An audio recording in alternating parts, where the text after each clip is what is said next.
எதிர்க்கட்சித் தலைவர் எடப்பாடி பழனிசாமியை கண்டித்து மாநில கல்லூரி மாணவர்கள் கையில் பதாகைகளுடன் கோஷங்கள் எழுப்பி போராட்டத்தில் ஈடுபட்டனர்.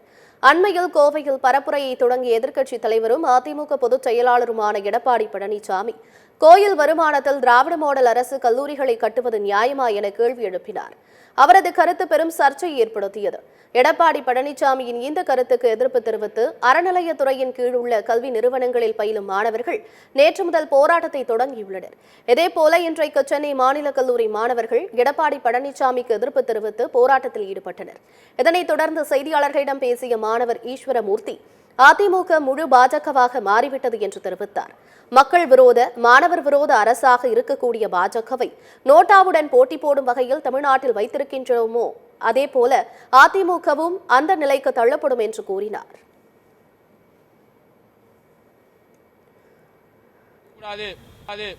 என்ற அந்த பேச்சின் மூலம் எடப்பாடி பழனிசாமியின் கல்வி குறித்த பார்வையே கேள்விக்குள்ளாகிறது. அவரது முழு பார்வையும் சங் பரிவார்களின் RSS சித்தாந்தவாதிகள் பேசுவதை போல உள்ளது. இதுவே ஹெச் ராஜாவோ அர்ஜுன் சம்பத்தோ பேசியிருந்தால் ஆச்சரியப்படுவதற்கோ அதிர்ச்சி அளிப்பதற்கோ எதுவும் கிடையாது. ஆனால் இதை எடப்பாடி பழனிசாமி பேசுவது மிகவும் அதிர்ச்சி அளிக்கிறது. எப்படி தொடர்ந்து மாணவர்கள் விரோத நடவடிக்கையிலும் தமிழ்நாடு விரோத நடவடிக்கையிலும் பாஜக செயல்பட்டுக் கொண்டிருக்கிறதோ அவர்களுக்கு கூட்டணி அமைத்துக் கொண்டு அதிமுகவும் அதுக்கு தொடர்ந்து துணை போய் கொண்டிருக்கிறது.